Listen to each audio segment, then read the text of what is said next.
Will PGWP get rejected if I am a student and I have studied part-time in second semester due to college? So if in case you are part-time student, then PGWP ની eligibility requirement is that તમે સેમિસ્ટર્સમાં full time student હોવા જોઈએ.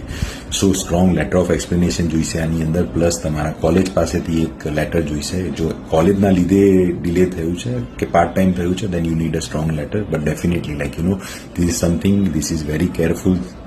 This application has to be done very carefully because it might have negative consequences if we don't take care of this part-time semester. Because અત્યારે જે processing time છે પીજીડબ્લ્યુપીનું, that is more than 180 days average processing time. So suppose તમે સમજો તમારું rejection જો suppose worst કેસમાં લઈએ, રિજેક્શન 180 દિવસ પછી આવે છે, તો you might not be able to apply once again. So please be careful. જેટલા લોકો પીજીડબ્લ્યુપી અપ્લાય કરે છે બધા માટે આ ઇન્ફોર્મેશન છે. Sometimes you we think that ચાલી જશે. IRCC is very strict right now. Chance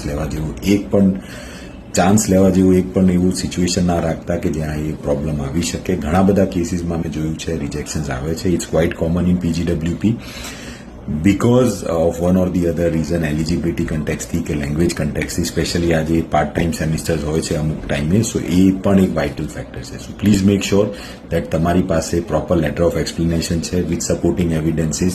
if in case HNC ground use કરવો હોય તો that can also be use.